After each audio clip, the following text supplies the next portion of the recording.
Good evening, sir. Good evening, sir. Good evening. Good.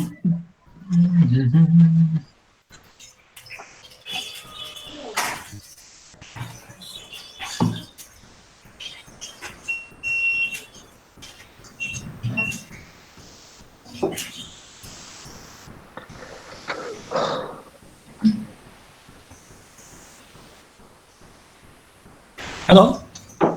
Yes, sir. Can you see the sheets? Yes, sir. Actually, last day when we were discussing, we have not. I think we did up to this before this actually. Now this part was to be done. This is the indicator diagram. This is called the PV indicator diagram. It is written here. Actual PV indicator diagram for actual cycle of a four-stroke SI engine. So we'll start our today's discussion from here. Now this diagram you can see it is a closed cycle, and this is the actual cycle for a IC engine, petrol engine as well as diesel engine, and slight variations are there from petrol engine to diesel engine, but the basic philosophy of this cycle is like this. This is the actual cycle, because in the earlier days when we did the ideal cycle was also a closed cycle. We have seen the ideal cycle also. But the difference between the ideal and the actual cycle is that in the ideal cycle, is the air standard cycle, all the processes were reversible. That is ideal. And in this actual cycle, the processes are irreversible. All the processes are irreversible. So that is the main difference, and as a result of that, not only that the processes are irreversible, but other things are also coming, like the CP and CV of the charge that is changing with temperature. CP by CV is also changing with temperature. All these things are coming. I'll tell you separately. But what I'm now trying to highlight is that the actual cycle consists of all irreversible processes. Now, where are the processes? In the theoretical cycle, where the points 1, 2, 3, and 4. Actual cycle, we don't have any point like that. We have the 4 processes. We have started from here. This point corresponds to the top dead center for a vertical engine. And this point corresponds to the bottom dead center for a vertical engine. Now, if it is a horizontal engine means if the engine cylinder axis is horizontal, if the engine cylinder axis is vertical, it is a vertical engine. If the engine cylinder axis is horizontal, it is a horizontal engine. In that case, TDC is called as IDC, inner dead center. And bottom dead center, it is replaced by outer dead center. So these points you have to keep in mind. Now, pressure versus volume. This is the diagram. This pressure and volume is a continuous plotting of pressure and volume inside the cylinder. That is the gas which is in between the cylinder and the piston. If you plot the pressure versus volume continuously, you are getting this diagram. The first to come is the suction process. You see the suction process where the gas is inhaled. Now, this process starts from this point, and this is the ambient temperature. Our engine is a naturally aspirated engine. That means it is aspirating from the air, atmosphere. Now, compared to the atmospheric pressure, our pressure is lower. The suction pressure is lower, and here at the end, this suction becomes over. This is theoretical. I mean, cycle is actual, but theoretically suction is from top dead center to bottom dead center. Then from bottom dead center to once again to top dead center, this is your compression. Then from the top dead center to the bottom dead center once again is the expansion, power stroke. And from the bottom dead center to the এই কি হয়ে গেল রে anything.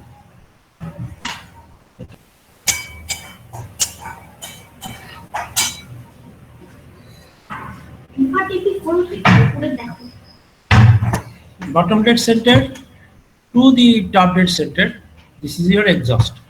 So these are the four processes in the cycle. Now actually the processes do occur in a slightly different manner, and for that we have drawn the valve timing diagram. This valve timing diagram means this is a circle you can see. This circle is the locus of the crank pin. If you go to the previous plate, you will see I had drawn the crankshaft, crank pin. Now the crank pin rotates in a circle. That circle is this circle.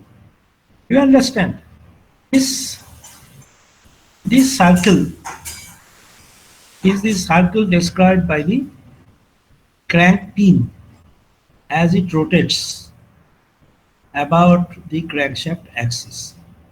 This circle is the crank pin rotation locus. And this position we are writing top dead center because this point corresponds to the position of the crank pin when the piston is at the top dead center. And this is the position of the crank pin when the piston is at the bottom dead center. And as I have told you that top to bottom dead center, this is your official suction. The direction of rotation of the crank pin is this. This is a clockwise direction. So if you take the upper sketch, here this is from this point to this point, top dead center to bottom dead center. See this point, this particular point refers to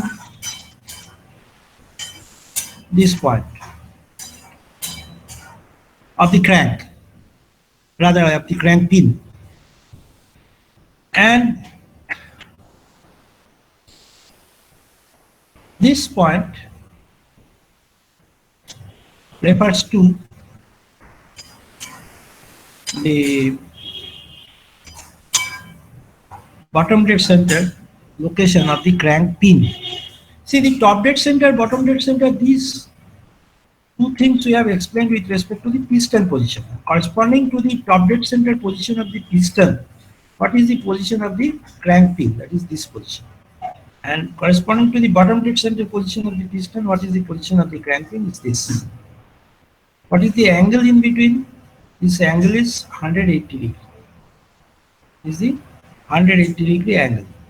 That is the angle rotated by the crank in the suction stroke.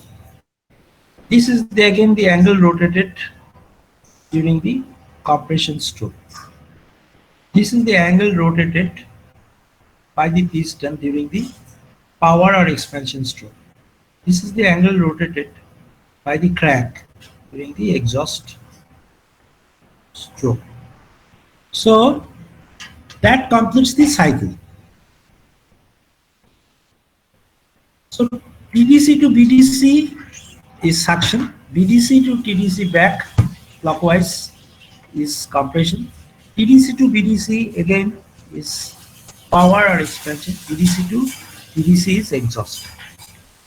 Now that is the ideal thing, what we should have. Actually, the things are happening differently.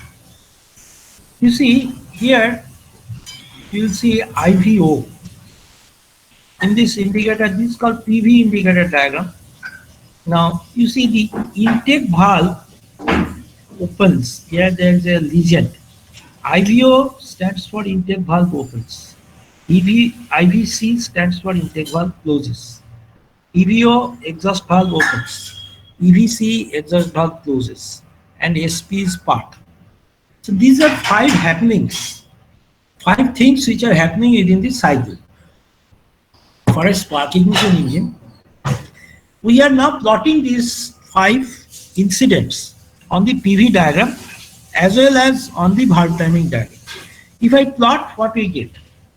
See, IVO, intake valve opening, is here.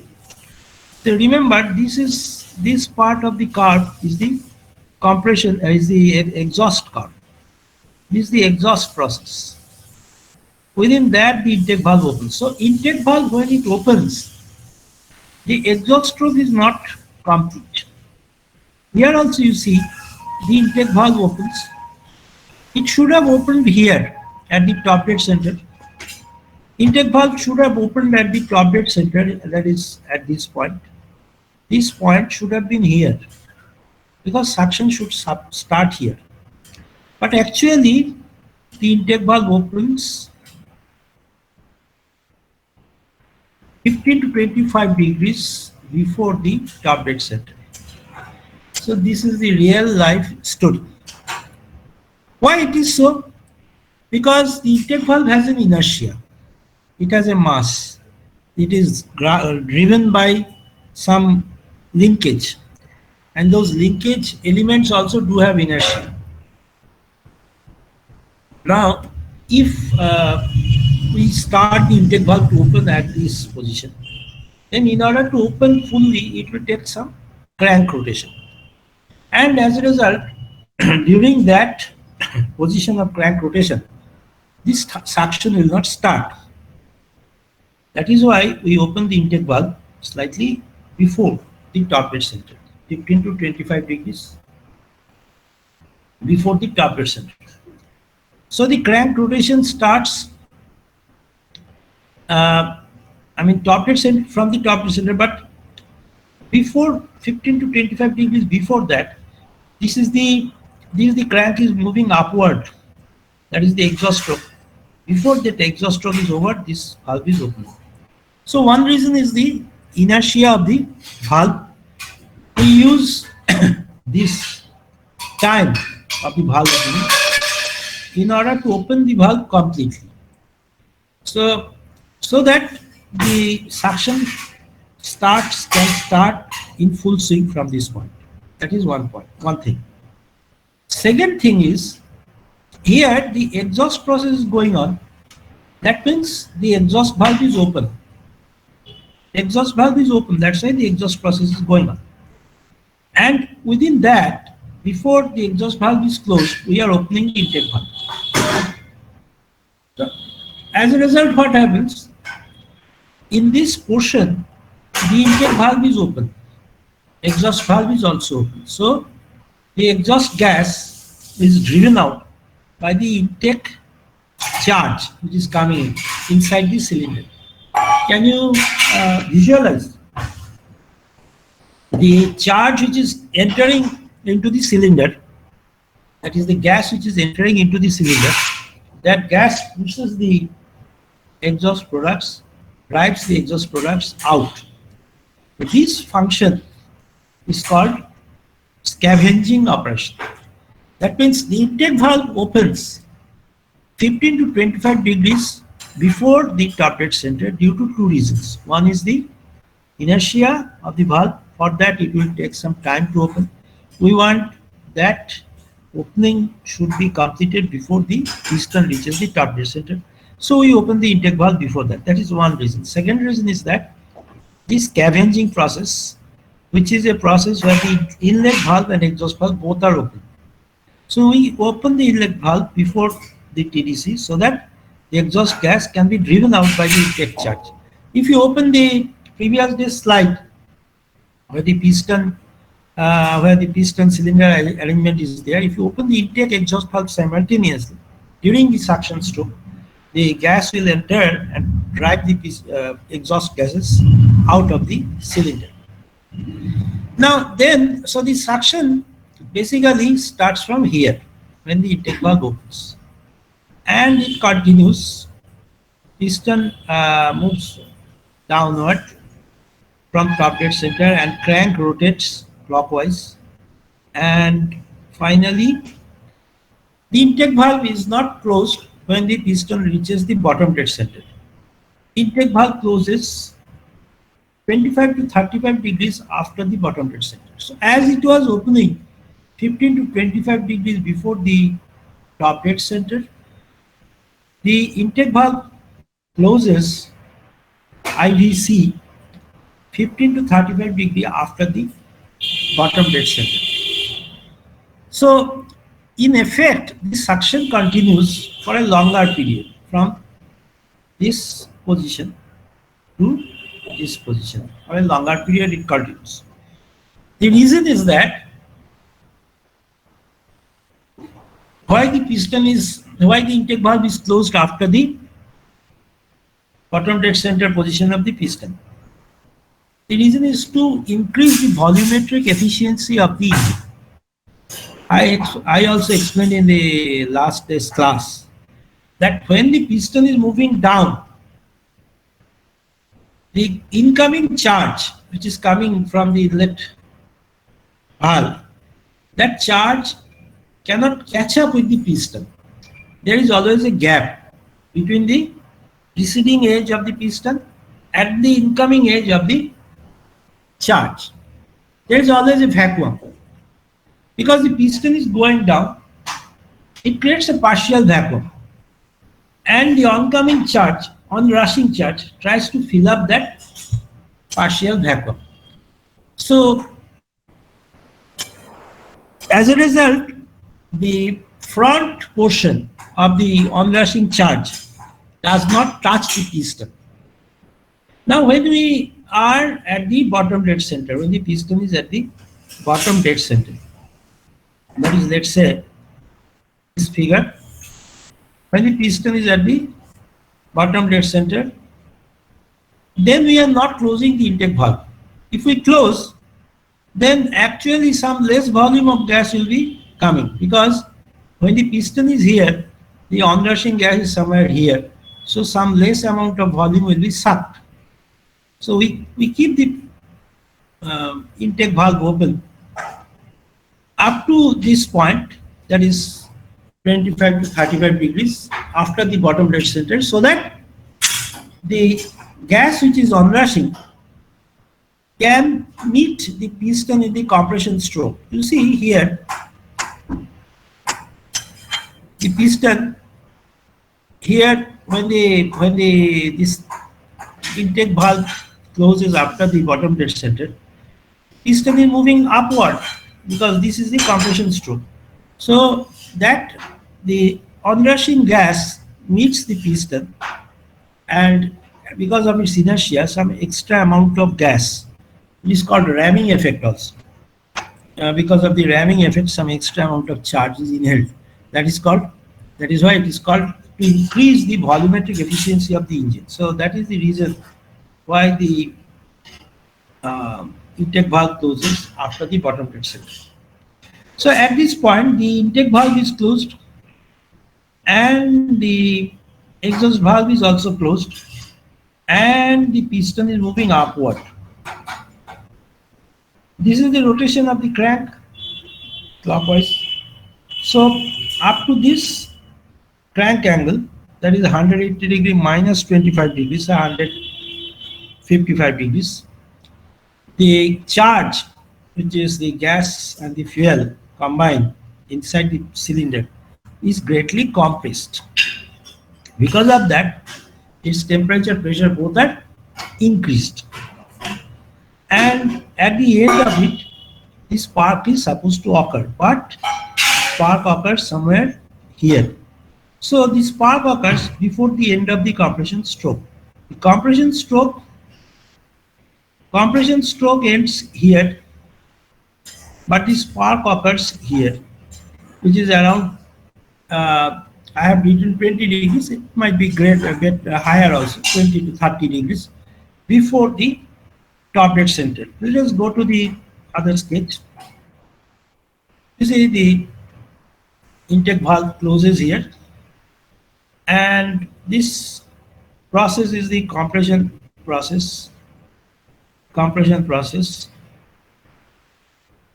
and at this point, spark is initiated. Now this point is at least this much portion, which corresponds to around 20 to 30 degree of crank travel.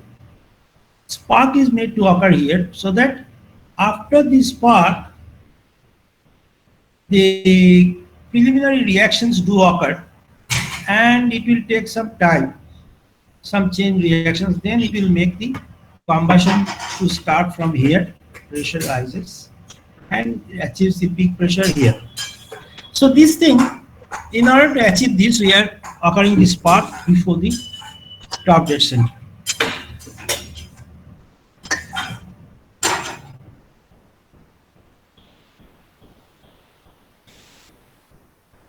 Now coming back to the valve timing diagram again, you can see after the spark, pressure rises, and here is the top dead center. After some time from the top dead center, pressure becomes maximum, and this is the expansion process which starts as the piston goes down. The gas expands after combustion, after gaining the heat of combustion. The expansion process is supposed to continue up to the bottom dead center, but the exhaust valve opens. The exhaust valve opening EVO should have been here, but actually it opens 30-35 degrees beforehand. Now this span we are giving 30-35, 25-35, the higher is for the high-speed engines. The lower one is for the low-speed engines. So when the opening occurs of the exhaust valve, some gas comes out of the piston, of the cylinder. So as a result, if you look the top diagram, this is the expansion process up, and it is supposed to continue up to here, but exhaust valve opens here. So here the pressure, you can see gas pressure is quite high, and because of that some gas will rush out, and that will bring the pressure suddenly down up to this point. And then the compression, the exhaust process will start from here. It will go here. So the exhaust process will take place at a lower pressure. Exhaust process will take place at a lower pressure. The exhaust process, which was supposed to take place at a higher pressure, would require much higher power. But if I reduce the exhaust process pressure to a lower value, then the loss of power because of exhaust will be much less. And this loop, which is called the pumping loop, which is a loop formed between the exhaust process, a suction process, and portion of the compression process. This is an anti-clockwise loop. This stands for the pressure, power loss of the engine during a cycle. Now, and this loop is the positive loop. This is the power output. The net power output will be this work minus this work. So I have tried to put the opening and closing of the intake valve and exhaust valve here itself, along with the spark plug. And accordingly, you can see the expansion process will be starting from the TDC, ending up to the crank position where the exhaust valve opens, and and then it goes from here. This is the exhaust stroke. It continues from here, and the exhaust valve opens, closes here. That is 25 to 35 degree after the top dead center. This indicates that this is the overlap, valve overlap.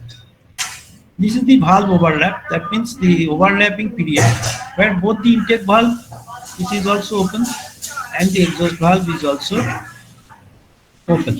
So if you consider the rotational speed of the crank, this 15 degrees plus this 25 degrees, this 40 degrees, or 25 plus 35, that is 60 degrees crank rotation. During that, this portion, both these valves are open, so gases will come out very easily. That is, for good exhaust, we have made this process. This is called scavenging.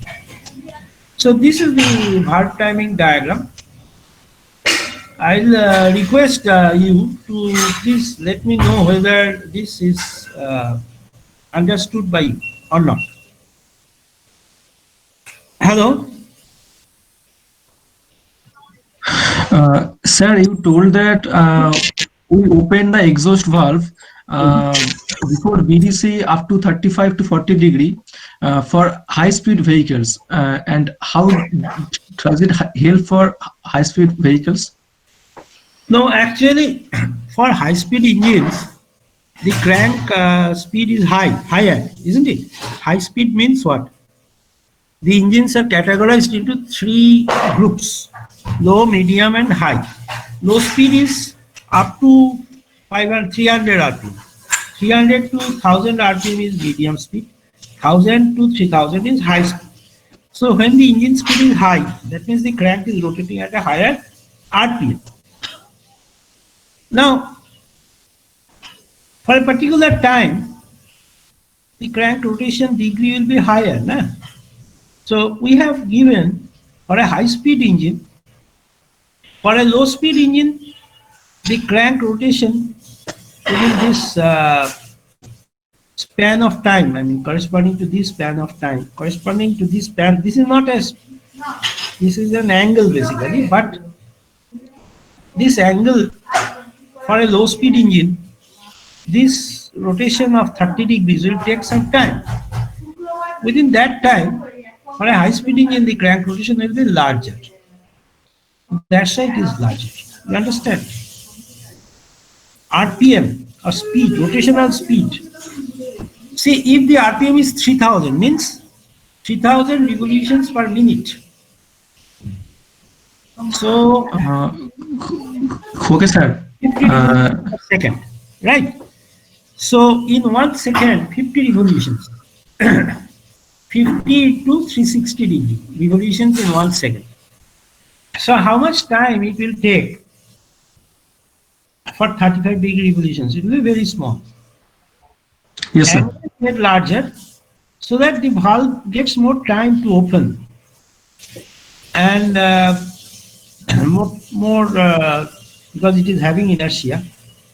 And secondly, as I explained, so that the exhaust, actual exhaust, I mean the pressure drops inside the piston, the pressure drops to a lower valve than this. So if the pressure drops, then the exhaust, during the exhaust process, there is some work done, work lost actually. This is a loss of work. This will be less. If this line is upper, suppose here, then more work will be lost, right? So we purposefully allow the exhaust valve to open before the bottom dead center. Yes, now tell me. Your question was about 35 degrees. That I have explained, because it is a high-speed engine, the angle required to cover by the crank in a particular time span will be larger. Any question? Sir, how much crank angle is covered from starting of inlet valve open to completely opened? From starting of inlet valve open To to completely to closing of inlet completely valve. no Right. sir, to completely opening of inlet valve. Now, how much angle it rotates from the starting of opening of the inlet valve to Uh, which point you are saying? Sir, to completely opening of inlet valve. Oh, completely open. Maybe 10 degrees or something like that. Intake valve starts opening, and when it is starting opening, it is zero open. Now, gradually it opens, and that opening takes some time, and it will take say, some nanoseconds or microseconds. So maybe it will rotate by 10 or 15 degrees, 25 degrees, let's say 15 degrees. So the piston, I mean, the crank comes to the top dead center position. And this is the time taken, I mean, approximately by the intake valve to open completely. So that actual suction starts from here itself. Uh, so sir, for 25 to 35 degree, both the valve which is open, sir. That is true. That is intake valve is starting its opening from 15 to 25 degrees before top dead center. Exhaust valve becomes closed after 25 degrees to 35 degrees from the top dead center. So if you take the summation of these two angles, 40 to 60 degrees, during this angle both the valves are open. This is in order to facilitate the sweeping of the products of combustion or the exhaust gas by the onrushing inlet charge, intake charge. This is called scavenging process.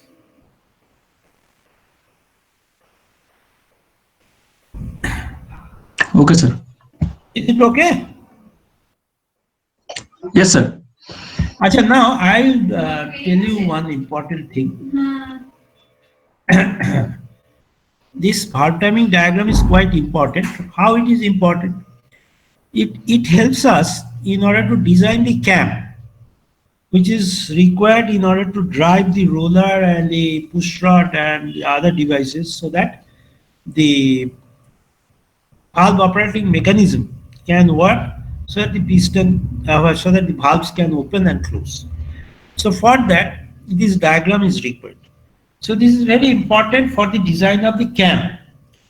Now, there are 4 questions on this diagram which are frequently coming in the exam. I've already told you the answers to these four questions. But for your highlighting purpose, I am once again telling you the questions. Will you write? Question number 1. Are you writing? Yes, sir. Sir, yes, sir, yes. Why the Yes, sir. intake valve? Why the intake valve? Why the intake valve opens?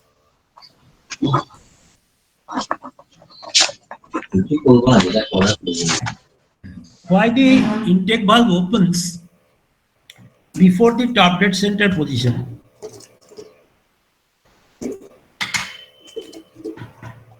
Why the intake valve opens before the top dead center position?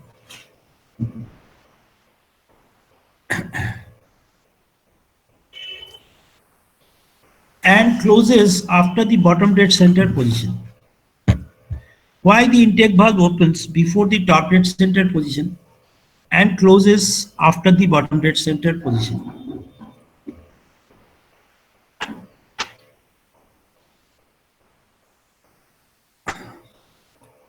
Have you written? Why the intake valve opens before the top dead center position of the piston and closes after the bottom dead center position of the piston? Have you written? Yes, sir. Acha. The answer to this question, I have told you already. Why the intake valve opens before the top dead center position? I have told you the answer. Two reasons. One is the inertia of the valve. It requires some time. And secondly, to facilitate scavenging. And why the intake valve closes after the bottom dead center? Again, there are two reasons. One is the inertia of the valve, and number two is to increase the mass of charge inhaled by the cylinder, that is to increase the volumetric efficiency of the engine. Next question, please write. Sir, Yes. so for inertia purpose, the during the bottom dead center, the intake valve should be closed before some degree reaching the VDC. Yes, it should close before few degrees before the top bottom dead center. But in that case, what will happen? The charge which will be admitted will become much less. Charge means the air and fuel mixture, which is getting admitted, will be very much less. If the charge is less, if the fuel is less power will be produced after combustion. We do not want that. We are closing it. I mean, IVC is after the bottom dead center. We start the closing here. It takes another 5 degrees, let's say, to close completely. So by this time, some extra amount of air and fuel is inducted into the cylinder. That is going to increase the thermal efficiency, volumetric efficiency and thermal efficiency. And that is the reason. If I close the intake valve before the bottom dead center, then we'll have much less amount of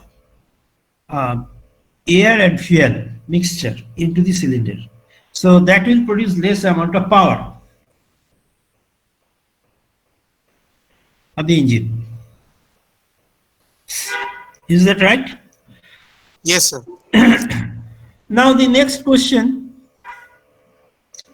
why the spark is made to occur 20 degrees before, don't write 20, a few degrees before the top dead center. Why the spark is made to occur a few degrees before the top dead center? For this, the reason is that we want that the combustion of the charge should definitely start when the piston is at the top dead center.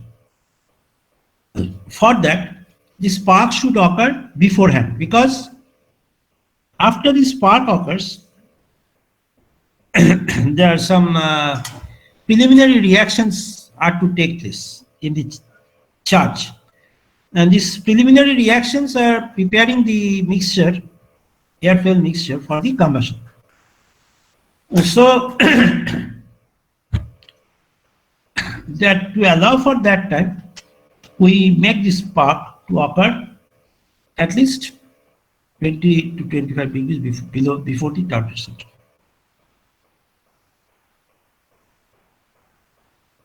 Sir আরেকবার বলুন। মানে স্পার্কটা যদি আমি একটু আগে করছি, we are making the spark before the top dead center, some few degrees before the top dead center, so that the time required for the crank to travel by this angle is utilized for the preliminary reactions to take place inside the cylinder, and so that combustion may start positively, and so that by the time the piston reaches the top dead center and the crank reaches the TDC position, the maximum pressure, the pressure which is developed in the cylinder is quite high, and that will ensure high amount of power delivered by the engine. So that is why the spark is, preponed. The spark is made to occur few degrees before the top dead center position. Next question you write.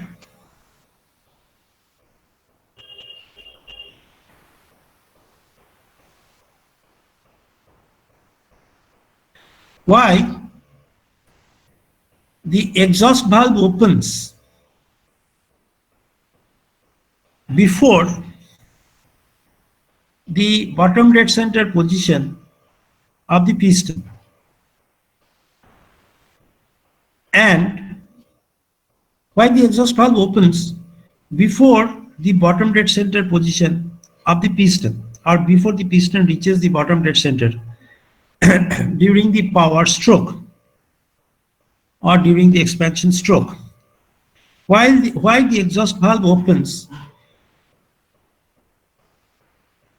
before the piston reaches the bottom dead center during the power stroke or expansion stroke, and why the exhaust valve closes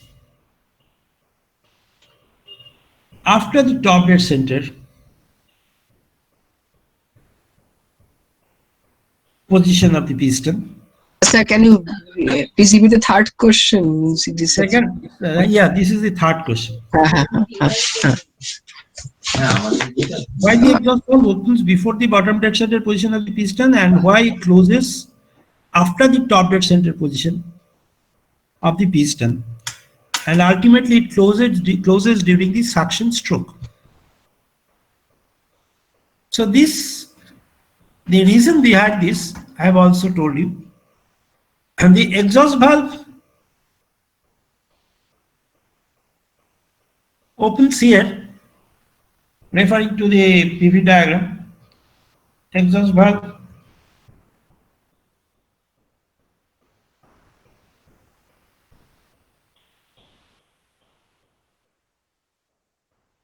you can see the exhaust valve opens here before the bottom dead center position, and the exhaust starts and continues, and even when the piston achieves the top dead center position during the exhaust stroke, then also the exhaust valve is open. It closes finally during the suction stroke. So some portion, both the intake valve and exhaust valve are both open. This is in order to facilitate the driving out of all the products of combustion by the incoming gas. This is called scavenging. So the reason for the exhaust valve to close after the top dead center is to facilitate scavenging, number one, and number two is the inertia also of the valve. But why the exhaust valve opens before the bottom dead center? The reason is, by opening the exhaust valve before the bottom dead center, this pressure line, expansion line, if I do not open the exhaust valve here, the exhaust valve will open somewhere here. So I will get this much amount of positive, I mean the area under this, the positive work, I will get more extra. But by opening this, the pressure line drops below this, and here it comes up to this, and the exhaust occurs, actual exhaust occurs at a much lower pressure, lower than the previous pressure. So thereby we are saving some work lost. We are losing some positive work, we are gaining some, we are saving some negative work. This is going to increase the power output of the engine.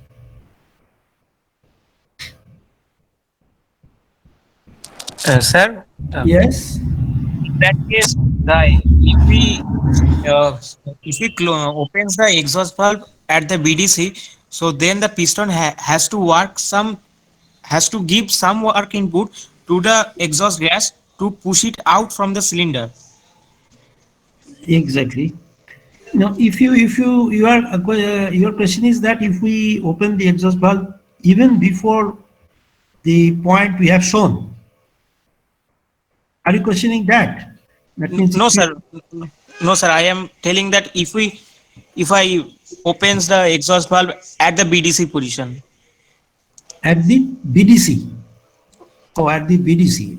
Yeah, if you do that, see, if you do that, what happens? See, this is the line through which the pressure drops, right?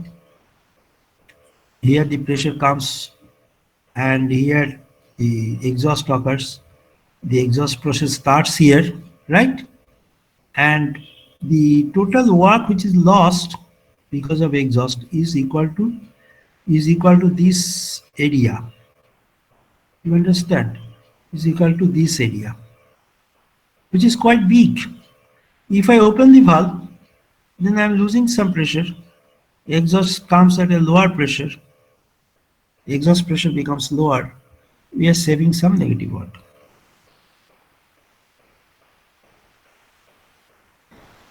Is it clear?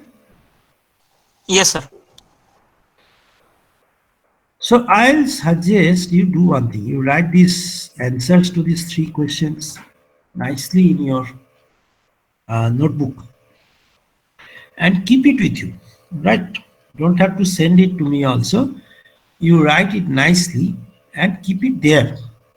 It may be, if I have to give some assignment to you for some evaluation, or if I have to take some exam also, or instead of class test, then I can prefer this question.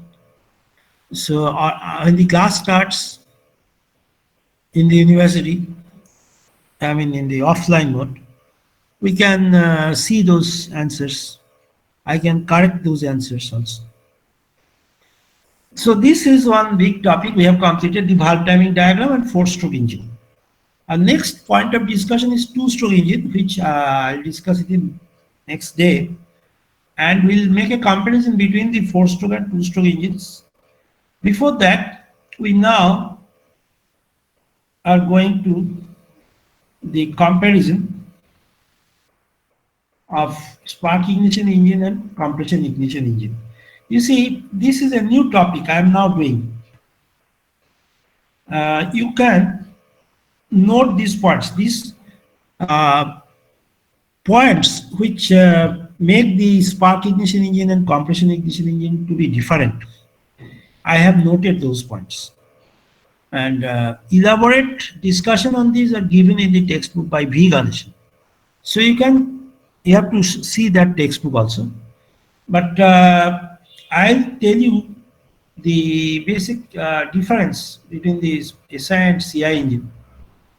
SI is, as the name suggests, spark ignition. S stands for spark, S stands for spark, I stands for ignition.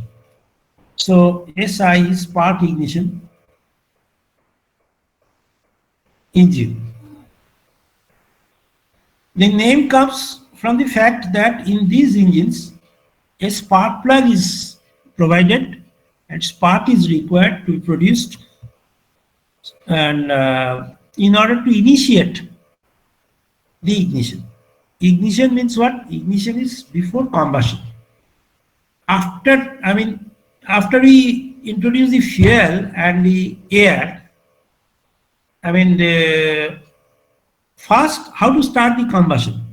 First we have to make an ignition of the fuel, because every fuel has an ignition temperature. So that temperature we have to bring in the cylinder. How that temperature will come? Because the gas is compressed in the compression stroke and its temperature becomes higher. Supposing that the temperature of the gas becomes 400 degrees Celsius at the end of compression stroke. But our fuel, maybe you have given petrol whose ignition temperature is say 570 degrees or 575 degrees. So further temperature rise is required. For that, what we do? We operate a spark plug. And this spark that is produced increases instantaneously the temperature by the desired amount. And as a result, the combustion will start. Ignition will follow, and after ignition, You see, ignition and combustion, between ignition and combustion, lot of things are there. There is an ignition delay period or ignition lag. So when the ignition occurs, some reaction has to take place between the fuel and the air. What is the fuel? In the SI engine, the fuel is petrol. Petrol or gasoline fuel. It is a branched chain compound of hydrocarbon, and the formula is C8H18. CH818. C8H18. Basically, the general formula is CnH2n plus 2. Hello? Just a minute. Octane.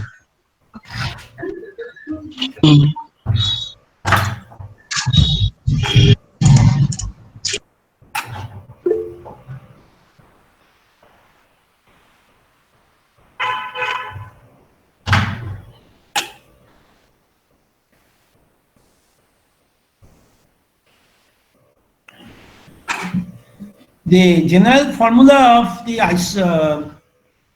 branched chain hydrocarbons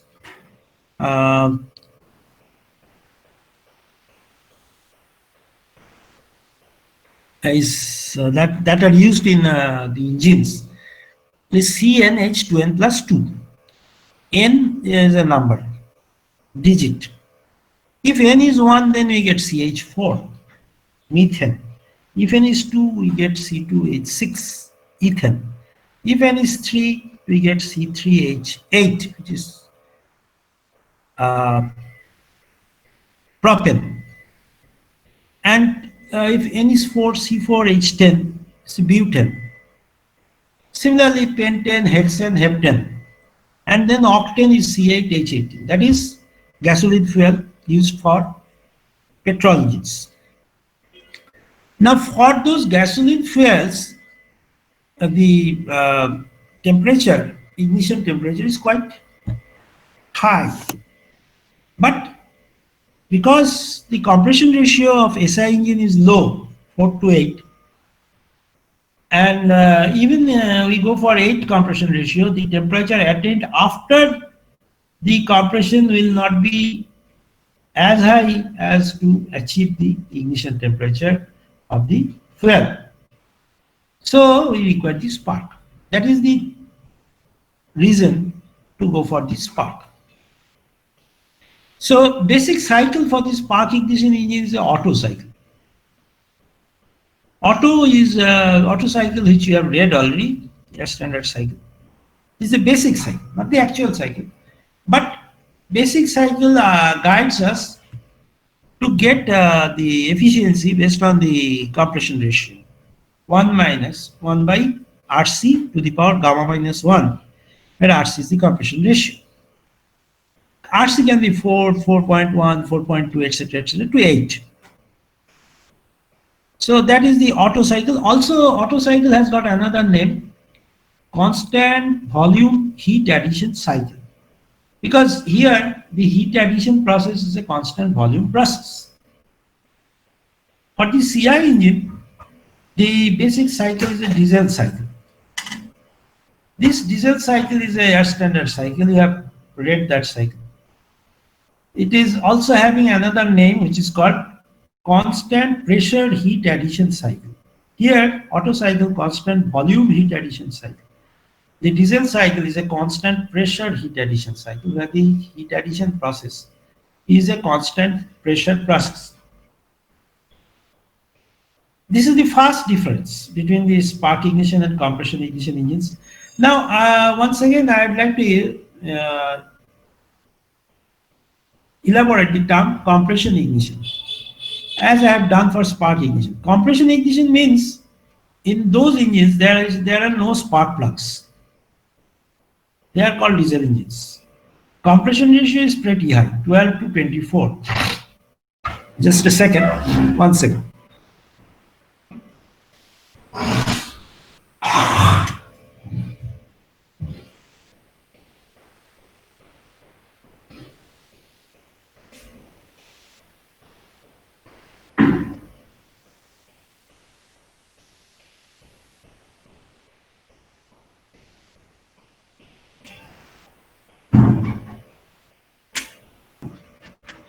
compression ratio 12 to 24 for a CI engine. Because of that, you can see how it is different. 4 to 8 for SI and 12 to 24 for CI. That means what is the compression ratio? It is the ratio between V1 and V2. You refer to the air standard cycles. That is volume before compression to volume after compression. Volume before compression is when the piston is at the bottom dead center BDC. Volume after compression is the volume of the gas when the piston is at the top dead center. That is the clearance volume, the volume of the gas in the clearance space. Now,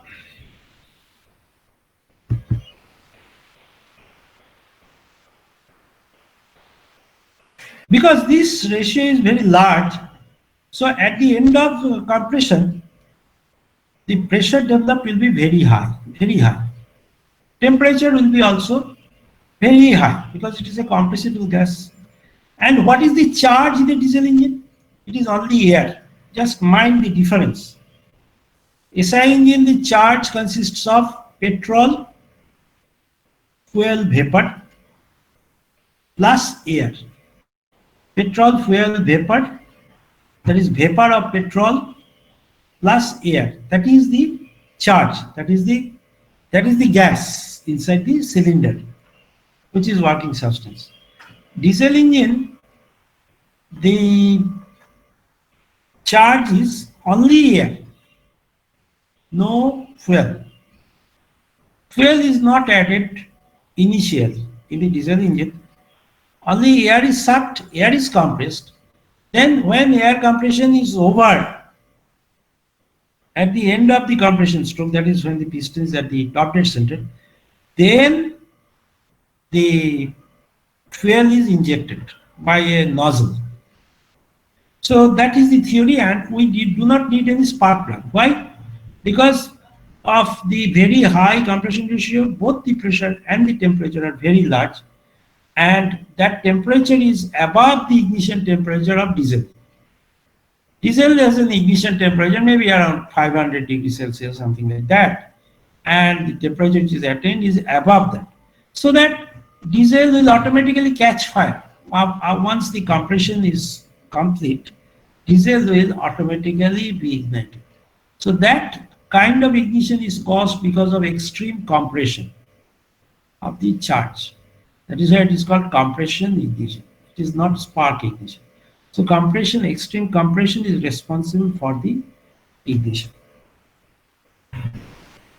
So are you catching my points? Are you getting my points? Hello? Sir, how this 12 to 24 compression ratio is obtained? It is obtained by a process of design. See, when we are designing the engine, how we are designing? We have to design the cylinder diameter. We have to design cylinder. Then inside the cylinder, when we are designing the piston and the working of the piston, then we have to design how much will be the movement of the piston, what will be the length of journey of the piston, which we call a stroke. So that is a part of design. Because how you ensure that? Because the piston is a part of the slider crank mechanism. The piston, the connecting rod, and the piston connecting rod is connected to the piston in the piston pin, which is called the gudgeon pin. And at the other end of the connecting rod, which is called the big end, the end which is connected to the piston is called the small end. The big end, we have the crank pin, and then there is the crank, and then there is the crankshaft. So piston, connecting rod, and crankshaft is a linkage. Now we can easily design that linkage in such a way by suitably designing the length of the connecting rod, length of the crank radius. We can easily design the stroke length of the piston. So once you design the stroke length, I mean, we know that if we have to have 24 as the compression ratio. Then the volume at the beginning of compression divided by the volume at the end of compression should be 24. Volume at the end of compression of the charge is known to us because the piston will be at the top dead center. So at that time, what will be the volume on top of the cylinder is the clearance volume. We know that, how much it is. And the volume at the bottom, on the pistons at the bottom dead center, what is the total volume? That will be 24 times the clearance volume. So from that we know that volume also. And dividing the difference of volume, that V1 minus V2, by the diameter, the area of the piston, we can get the stroke length. So that is how we can design it.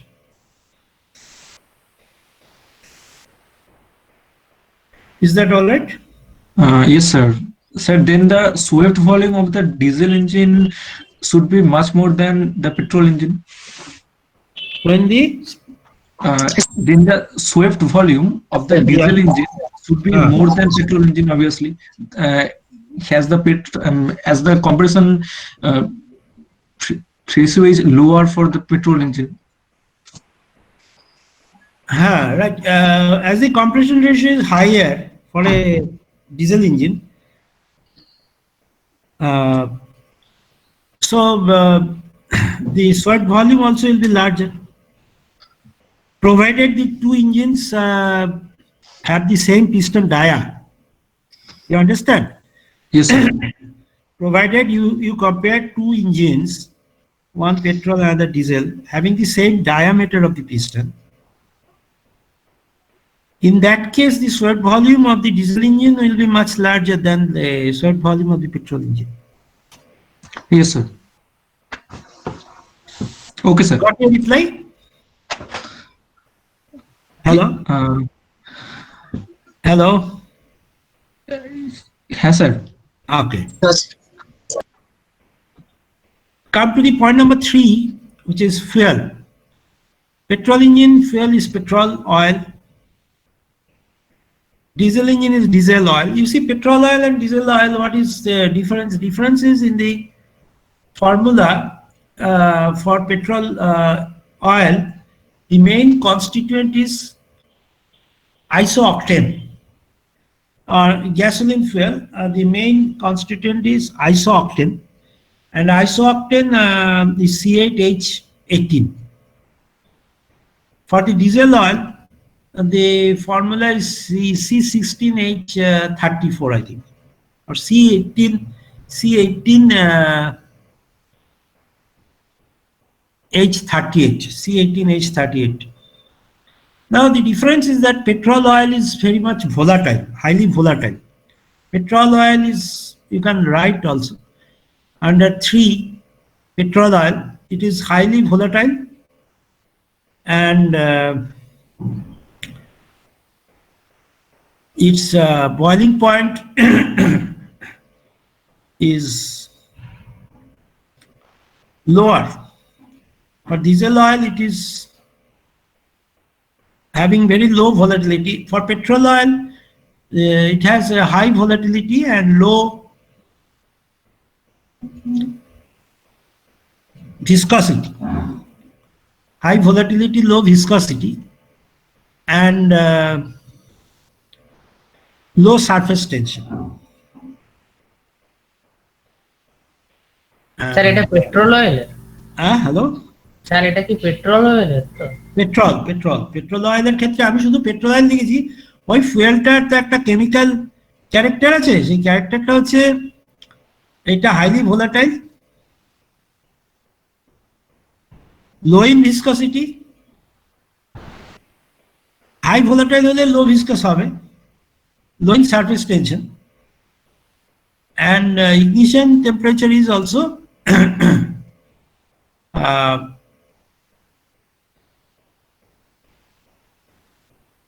lower, whereas diesel oil is less volatile than petrol, highly viscous, more viscous, has high viscosity, high surface tension, and ignition temperature is also higher. The character-wise they're different. Introduction of fuel, point number 4. How the fuel is introduced into the cylinder. In case of petrol engine, we are mixing air and fuel. We are mixing fuel, that is petrol oil, gasoline oil. We are making it vapor, and that vapor is mixed with air in a device called carburetor.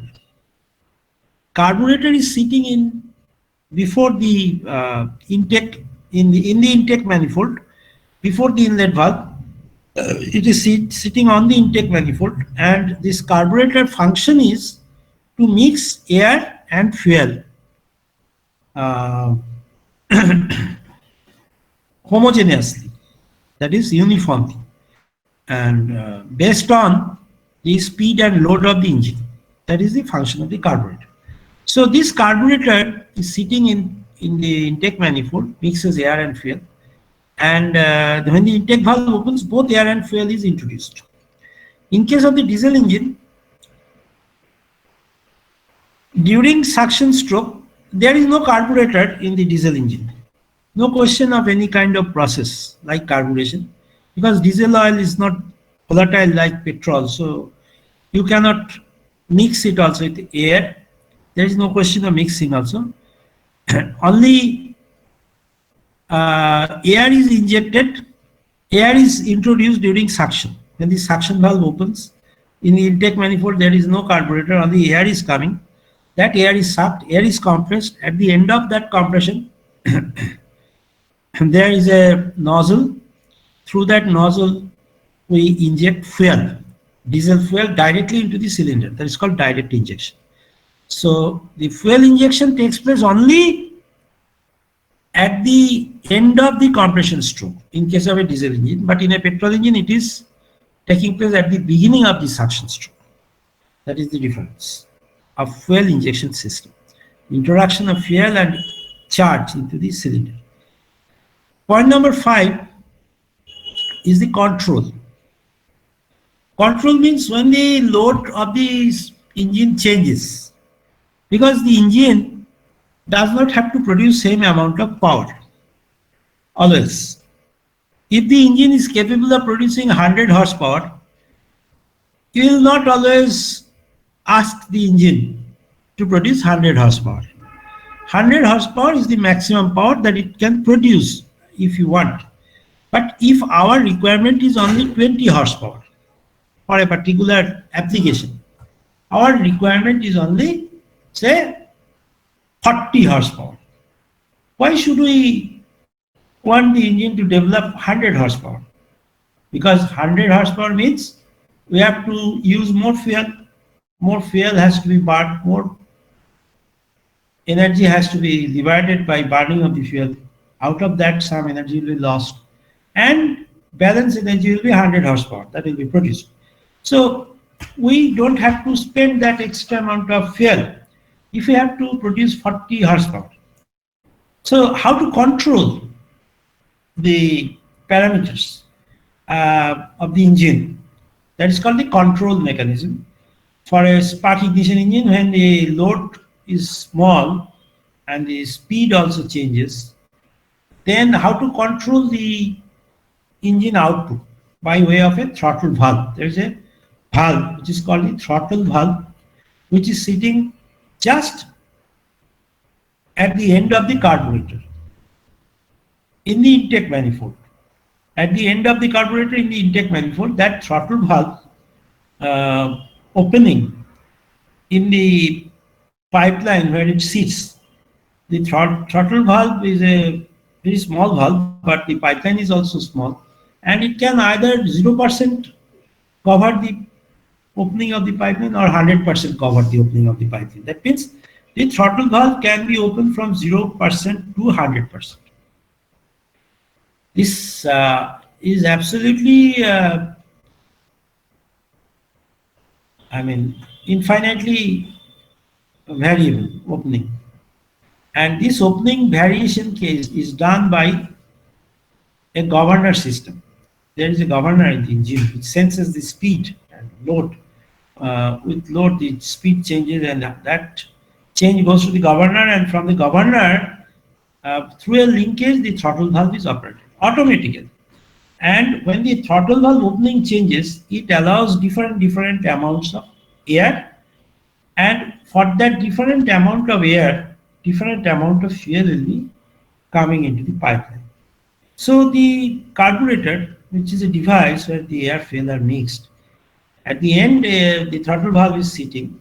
By its operation, it will allow some amount of air, and corresponding to that, whatever is the amount of fuel to be, because primarily it is air which is flowing, and the fuel injection is not manual, it is also automatic, and it is influenced, it is rather actuated by the airflow. So when the airflow decreases, fuel quantity decreases. When the airflow increases, not linearly of course, fuel quantity also increases. So this action is done by a throttle valve for a spark ignition engine. For a compression ignition engine, the capacity control is done by a control rack mechanism. Of course, that very difficult now to tell you everything about that. But let us get the idea that the control rack mechanism is such a mechanism which controls, or rather which can change the discharge capacity of a pump. In the compression ignition engine or CI engine, there is a pump which is called the fuel injection pump. And this fuel injection pump we'll discuss. It's a very nice device. It is nice because unlike any other pump, we can easily change the discharge quantity, how much fuel it will discharge, mass, how much mass of fuel it will discharge. That can be easily changed by the control rack mechanism. So in the diesel engine or CI engine, the fuel injector is also there, is a nozzle, and then there is a fuel injecting pump is also there. So for that pump, we can change the fuel injection rate. By doing so, we can control the fuel quantity which is coming. So that is the fuel control.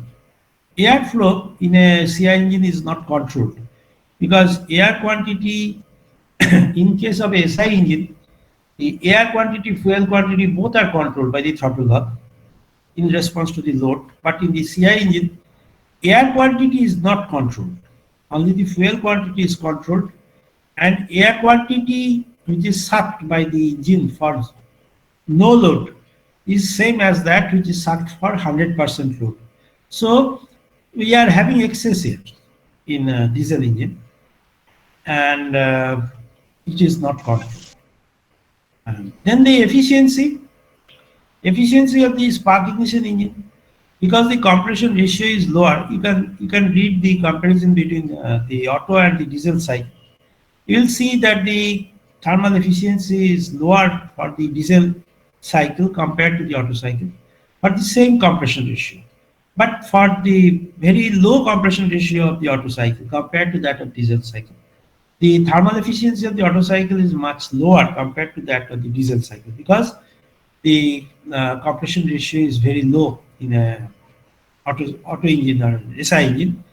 And for a diesel engine or CI engine, because of high compression ratio, the efficiency, which is the thermal efficiency or air standard efficiency, what you say, is higher.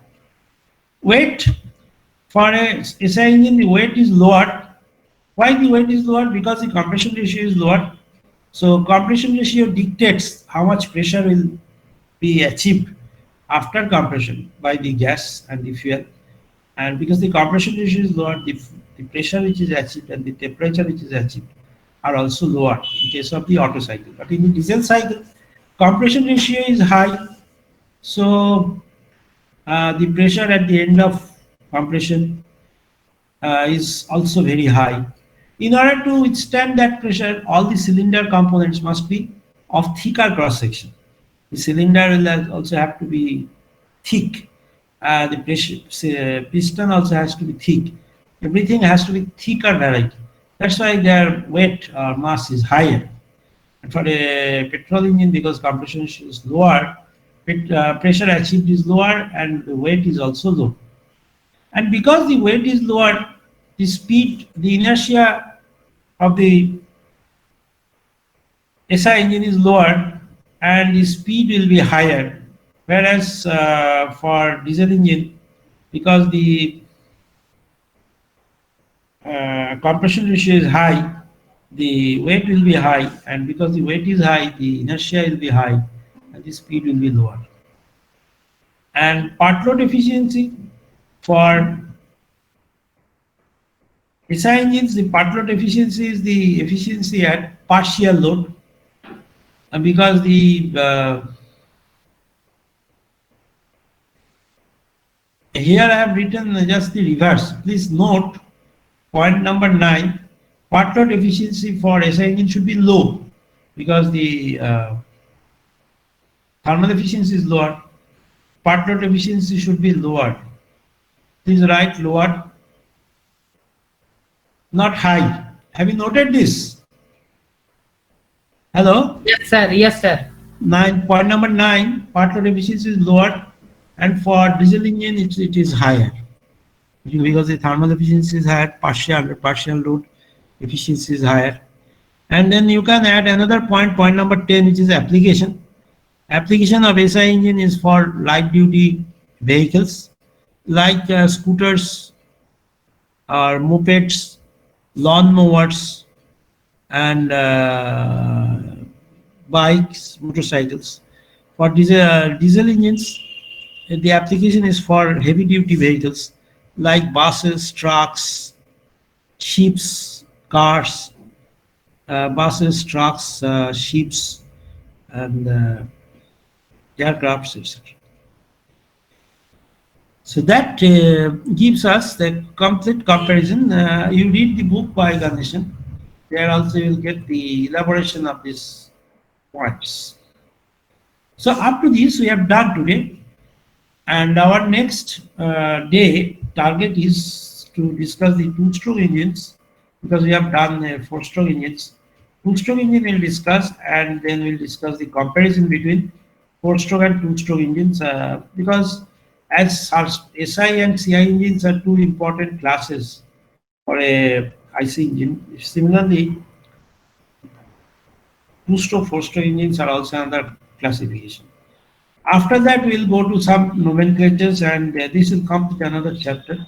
So we'll complete 2 chapters in the next class. I mean, it's our second chapter.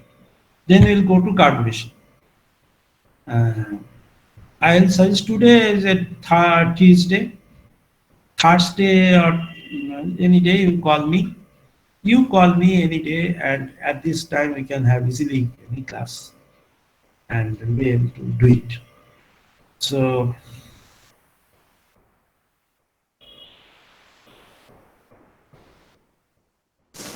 Sir, yes.